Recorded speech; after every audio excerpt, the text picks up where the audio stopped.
ایک 26 سال کی لڑکی کی شادی جب ایک 80 سالہ بوڑھے آدمی سے کر دی گئی۔ لڑکی نے خانہ کعبہ کے سامنے جا کر جب یہ دعا کی کہ یا اللہ میرا شوہر مجھے طلاق دے دے، اس کے بعد اس لڑکی کے ساتھ کیا ہوا یہ واقعہ جانیں گے آج کی ویڈیو میں، لہٰذا ویڈیو کو آخر تک دیکھیے گا۔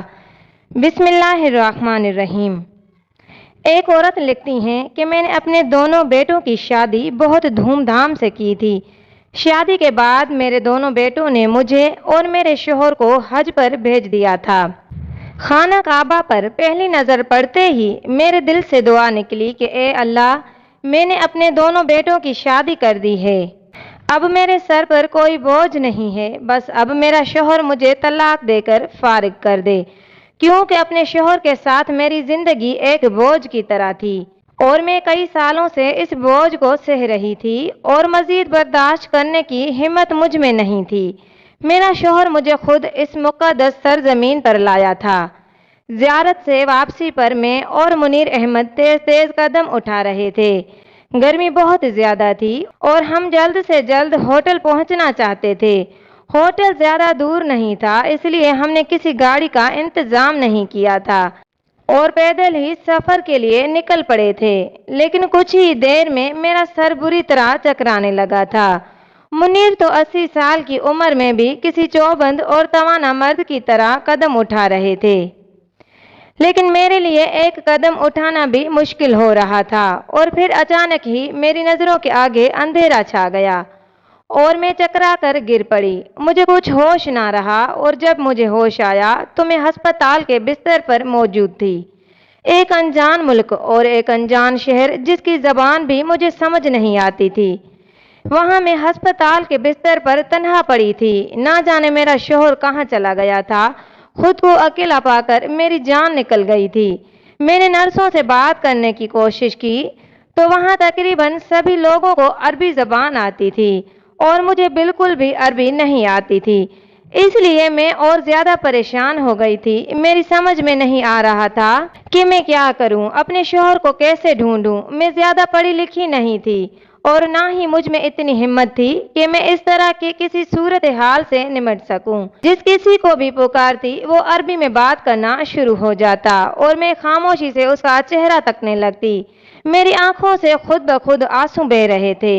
میں خدا کے گھر کی زیارت کے لیے آئی تھی، لیکن مجھے کیا معلوم تھا کہ یہاں آ کر میں اپنے شوہر سے ہی بچھڑ جاؤں گی۔ میری حالت ایسی تھی کہ جیسے کاٹو تو بدن میں خون نہیں، دل سوکھے پتے کی طرح کانپ رہا تھا اور آنے والے وقت کی فکر میں میری جان نکل رہی تھی۔ میں سچے دل سے خدا سے دعا مانگنے لگی کہ وہ میرے لیے آسانی پیدا کرے اور میری ساری مشکلات حل ہو جائیں۔ میں یہ سوچ کر ہی ہلکان ہو رہی تھی کہ اگر منیر مجھے نہ ملا یا وہ ہسپتال نہ آیا تو میرا کیا ہوگا، میں کہاں جاؤں گی، کس سے فریاد کروں گی۔ میری ساری زندگی ہی بڑی مشکلوں والی گزری تھی اور حج کے نام پر میں بہت زیادہ خوش تھی۔ میری زندگی میں کچھ تو اچھا ہونے جا رہا تھا، لیکن مجھے نہیں معلوم تھا کہ یہاں بھی آزمائش میری منتظر ہے۔ نہ جانے مجھ سے ایسا کون سا گناہ ہوا تھا کہ زندگی کے ہر موڑ پر میرے لیے ایک بڑی آزمائش کھڑی ہوتی تھی۔ یہاں آ کر بھی ایک آزمائش مجھ پر آ پڑی تھی۔ میرے شوہر منیر کا کوئی اتا پتہ نہیں تھا اور میں بے یار و مددگار رہ گئی تھی۔ یا اللہ، مجھے میرے شوہر سے ملوا دے، مجھ پر رحم کر، میں بہت ٹوٹی بکھری ہوئی ہوں، مجھے مزید آزمائشوں میں نہ ڈالنا۔ میں ہاتھ پھیلائے ہوئے گڑ گڑا رہی تھی۔ خدا کے بعد مجھے یہاں کسی کا آسرا نہیں تھا۔ دعا مانگتے ہوئے میں نے دیکھا کہ ایک عربی ڈاکٹر میرے قریب آیا اور مجھے اس طرح روتا ہوا دیکھ کر بہت آہستہ سے اردو زبان میں کہنے لگا، خیریت تو ہے؟ آپ اس طرح کیوں رو رہی ہیں؟ کیا میں آپ کی کچھ مدد کر سکتا ہوں؟ ایک عربی آدمی کو اتنی اچھی طرح اردو بولتا دیکھ کر پہلے تو میں حیران رہ گئی اور پھر میں نے فوراً اسے کہا کہ میرا شوہر نہ جانے کہاں چلا گیا ہے۔ میں تو یہاں حج کے لیے آئی تھی، لیکن چکرا کر ہی راستے میں گر پڑی۔ شاید یہاں گرمی بہت زیادہ ہے اور مجھ سے گرمی برداشت نہ ہو سکی، لیکن اس کے بعد کیا ہوا مجھے کچھ یاد نہیں ہے۔ میں ہسپتال کیسے پہنچی اور میرا شوہر کہاں ہے، میں کچھ نہیں جانتی۔ میرے پاس نہ ہی سامان ہے اور نہ ہی کوئی کاغذات ہیں۔ میرا بیگ بھی ہوٹل کے کمرے میں تھا جس میں میرا پاسپورٹ اور ضروری دستاویز تھے، وہ بھی میرے پاس اب نہیں ہیں۔ میں کس طرح اپنے شوہر کو تلاش کروں گی اور کیسے رابطہ کروں گی؟ مجھے سمجھ نہیں آ رہا۔ مہربانی کر کے آپ کہیں سے مجھے میرے شوہر کو ڈھونڈ کر لا دیں یا مجھے میرے شوہر کے پاس بھیج دیں۔ اس کے سوا مجھے اور کچھ نہیں چاہیے۔ میں اس کے آگے ہاتھ جوڑ کر بھیک مانگنے لگی تھی۔ بی بی آپ پریشان نہ ہوں، اگر آپ کے شوہر یہاں آپ کو لے کر آئے ہیں تو وہ خود ہی آپ سے ملنے کے لیے آ جائیں گے۔ ہو سکتا ہے کہ وہ کسی ضروری کام سے نکلے ہوں۔ آپ شام تک کا انتظار کر لیں، تب تک میں نرسوں کو آپ کا خیال رکھنے کے لیے کہہ دیتا ہوں۔ آپ کا بی پی لو ہے اور آپ کو آرام کی ضرورت ہے، اس لیے آپ آرام کیجیے۔ اس نے مجھے تسلی دی اور کہا کہ وہ شام کو پھر چکر لگائے گا اور اگر منیر تب تک نہ آیا تو وہ میری ہر ممکن مدد کرے گا۔ ایک عربی آدمی کی مدد کو سن کر مجھے تسلی ہو گئی تھی، لیکن اسے تو یہاں کی ہر بات معلوم تھی۔ وہ یقیناً منیر کو تلاش کر لے گا، لیکن حیرت تو مجھے اپنے شوہر پر تھی جو مجھے چھوڑ کر نہ جانے کہاں چلا گیا تھا۔ میں نے کبھی منیر کو اتنا لاپرواہ نہیں پایا تھا۔ شادی سے لے کر اب تک وہ میری ہر چھوٹی چھوٹی بات کا خیال رکھتا تھا۔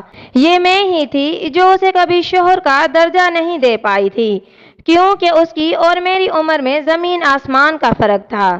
میں صرف 26 سال کی تھی جبکہ وہ 80 سال کا ایک بوڑھا آدمی تھا۔ آج تک میں نے اسے جان چھڑوانے کے لیے ہر حربہ آزمایا تھا، لیکن آج جب وہ اس انجان ملک میں مجھ سے بچھڑ گیا تھا تو میں حد سے زیادہ پریشان ہو گئی تھی اور مجھے ایسا محسوس ہو رہا تھا جیسے اس کے بغیر میری جان نکل جائے گی، کیونکہ وہ جیسا بھی تھا میرا شوہر تھا، میرا محافظ تھا۔ ہر گزرتے پل کے ساتھ میری بے چینی بڑھتی جا رہی تھی اور میری دعاؤں کی شدت میں اضافہ ہوتا جا رہا تھا۔ اور ایسے ہی دوپہر سے شام ڈھل گئی لیکن منیر لوٹ کر نہ آیا۔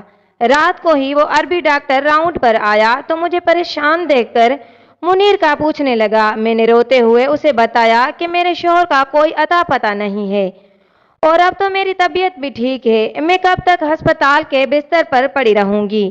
وہ کچھ سوچ کر کہنے لگا، آپ میرے ساتھ میرے گھر چلیں، میں آپ کا خیال رکھوں گا اور ساتھ ہی آپ کے شوہر کے بارے میں معلومات حاصل کرنے کی کوشش کروں گا تاکہ جلد سے جلد آپ کو ان کے پاس پہنچا دوں۔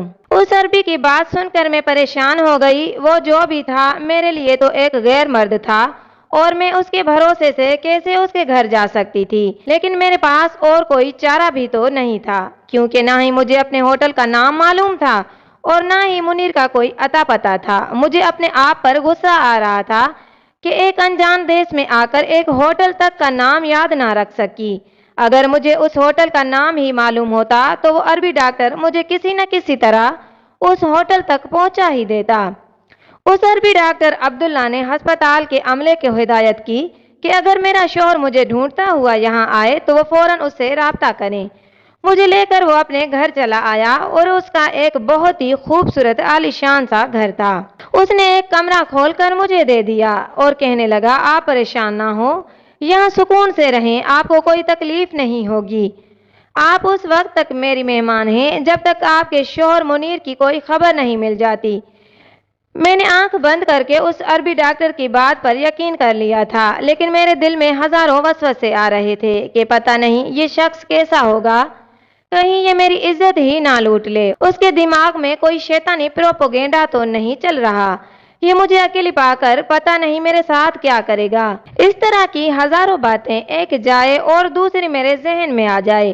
مجھے کیا معلوم تھا کہ اس دنیا میں کوئی بھی قابل بھروسہ نہیں رہا، مجھے چھوڑ کر نہ جانے کہاں چلا گیا تھا۔ میں خاموشی سے اس کمرے میں بیٹھ گئی، میرا دل خون کے آنسو رو رہا تھا، یہ دن بھی مجھے ہی دیکھنا تھا جب میں اپنے شوہر کو کھو بیٹھی تھی۔ تھوڑی دیر بعد میں نے وضو کیا اور جائے نماز پر بیٹھ کر عبادت کرنے لگی۔ کل تک میں جس شخص سے جان چھڑوانے کی دعائیں مانگا کرتی تھی، آج اسے ملنے کی دعا مانگ رہی تھی۔ قسمت بھی بہت عجیب چیز ہے، مجھے کہاں سے کہاں پہنچا دیا تھا اور آگے جو میرے ساتھ ہونے والا تھا وہ تو میری توقعات سے بھی بالکل ہی برعکس تھا۔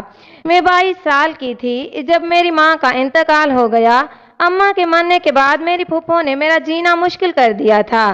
دراصل ان کا ایک بیٹا مجھے پسند کرتا تھا اور وہ مجھ سے جان چھڑوانا چاہتی تھی۔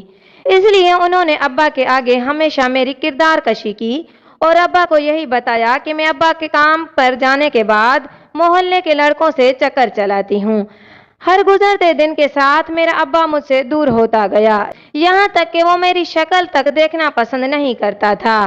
میں ابا کو لاکھ یقین دلانے کی کوشش کرتی کہ میرا کسی کے ساتھ کوئی چکر نہیں ہے اور نہ ہی میں کوئی آوارہ مزاج لڑکی ہوں، لیکن ابا کو مجھ سے کہیں زیادہ اپنی بہن کی باتوں پر بھروسہ تھا۔ میری اکلوتی پھپھو جو اماں کے مرنے کے بعد ہمارے گھر پر ہی قابض ہو کر بیٹھ گئی تھی، وہ تو چاہتی یہی تھی کہ وہ کسی بھی طرح مجھ سے جان چھڑوا لے تاکہ ان کے بیٹے کی زندگی بھی بچ جائے اور ابا کی جائیداد بھی ان کے حصے میں آ جائے۔ اور پھر ایک دن انہوں نے ایسی چال چلی کہ سانپ بھی مر گیا اور لاٹھی بھی نہ ٹوٹی۔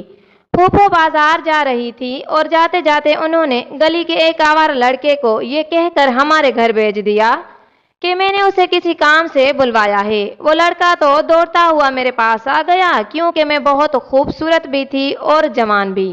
اسے کیا معلوم تھا کہ پھوپھو نے کیسا جال بچھایا ہوا ہے۔ پھوپھو نے پیچھے سے نہ صرف ابا کو بلایا بلکہ اپنے بیٹے ظہیر کو بھی بھیج دیا اور ان دونوں کی نظر میں بد کردار ثابت ہو گئی تھی۔ میں بہت روئی، گڑ گڑائی، ابا اور ظہیر کو یقین دلانے کی کوشش کی کہ میرا اس لڑکے کے ساتھ کوئی واسطہ نہیں ہے، لیکن پھوپھو کی چال بہت ہی کامیاب نکلی تھی۔ میرے لاکھ رونے کے باوجود بھی ابا نے میری ایک نہ سنی اور میرا نکاح ایک ایسے انسان سے کر دیا جس کی بیوی فوت ہو گئی تھی اور اس کے 2 جوان بیٹے بھی مجھ سے بڑے ہیں۔ یہ مشورہ بھی پھوپھو نے ہی ان کو دیا تھا کہ اسے سزا کے طور پر ایک بوڑھے کے ساتھ رخصت کر دو تاکہ اسے پتا چلے کہ باپ کی عزت کو روندنے کی کیا سزا ہوتی ہے۔ میں ابا کے حکم پر منیر کی دلہن بن گئی تھی۔ ظہیر کی محبت کو دل میں لیے میں منیر کے ساتھ رخصت ہو گئی، لیکن میں نے دل سے اسے کبھی اپنا شوہر نہیں مانا تھا اور اس کے دونوں بیٹوں کے سامنے جاتے ہوئے مجھے شرم آتی تھی کیونکہ وہ دونوں شادی کے لائق ہو گئے تھے اور شادی کے بعد وہ اپنے الگ الگ مکان میں شفٹ ہونا چاہتے تھے۔ اس لیے انہوں نے پہلے اپنے بوڑھے باپ کی شادی کر دی تاکہ ان کے جانے کے بعد کوئی عورت تو ان کے باپ کو سنبھالے۔ منیر کو یہی بتایا گیا تھا کہ میں نے یہ شادی اپنی مرضی سے کی ہے، لیکن شادی کی رات ہی میں نے اسے بتا دیا تھا کہ میں اس شادی پر خوش نہیں ہوں۔ میرا شوہر ایک اچھا انسان تھا، اس نے میرے ساتھ کوئی زبردستی نہیں کی تھی بلکہ مجھے میرے حال پر چھوڑ دیا تھا اور ایسے ہی ہم دونوں ایک دوسرے کے ساتھ مجبوری میں وقت گزارنے لگے تھے۔ میری شادی کے 1 سال بعد منیر نے اپنے دونوں بیٹوں کا رشتہ طے کر دیا تھا اور بہت جلد شادی کی تاریخ بھی رکھ دی تھی۔ میں دن رات دعا مانگتی تھی کہ کسی نہ کسی طرح منیر سے میری جان چھوٹ جائے۔ میرے دل میں ظہیر کی محبت اب بھی باقی تھی۔ منیر کے دونوں بیٹے میری اور منیر کی بہت عزت کرتے تھے اور منیر کے کہنے پر ہی میں نے ان کی ساری شاپنگ بھی کی تھی۔ منیر نے دونوں بیٹوں کی شادی بڑی دھوم دھام سے کی تھی۔ شادی کے 1 ماہ بعد دونوں بیٹوں نے فیصلہ کیا کہ وہ ہم دونوں میاں بیوی کو حج پر بھیجنا چاہتے ہیں۔ حج کے نام پر میں بہت زیادہ خوش ہو گئی تھی۔ میں نے سوچا تھا کہ میں خدا کے گھر جا کر فریاد کروں گی تو ہو سکتا ہے کہ میرے دن پھر جائیں اور منیر سے میری جان چھوٹ جائے، لیکن یہاں آ کر میں جس طرح منیر سے بچھڑی تھی اب تو میں دیوانوں کی طرح اسے ملنے کی دعا مانگ رہی تھی۔ میں پوری طرح پھنس چکی تھی اور اب اس عربی ڈاکٹر کے رحم و کرم پر تھی۔ مجھے یقین تھا کہ وہ میری مدد ضرور کرے گا، لیکن رات ہونے کو آئی تھی، ڈاکٹر میرے پاس ہی نہیں آیا تھا۔ نیند میری آنکھوں سے کوسوں دور تھی۔ وہ عربی تو ساری رات گھر میں موجود ہی نہیں تھا اور پھر صبح کے وقت جب وہ عربی گھر آیا تو اس نے مجھے بتایا کہ اس کی ہسپتال میں نائٹ ڈیوٹی تھی۔ اس کی بات سن کر دوبارہ سے رونے لگی تو وہ عربی مجھے یقین دلانے لگا کہ وہ ہر ممکن کوشش کرے گا اور میرے شوہر کو ڈھونڈ نکالے گا۔ دن تیزی سے گزر رہے تھے اور مجھے اس عربی مرد کے گھر آئے 5 دن ہو چکے تھے۔ اب تو میں اس کے گھر کی در و دیوار سے بھی مانوس ہو چکی تھی۔ ایسے ہی ایک شام میں اس عربی ڈاکٹر کی غیر موجودگی میں اس کے گھر میں یہاں وہاں چکر کاٹنے لگی۔ چکر کاٹتے کاٹتے میں اس کے گھر کے پچھلے حصے میں پہنچی تو مجھے ایک دروازہ نظر آیا جو پہلے میں نے نہیں دیکھا تھا۔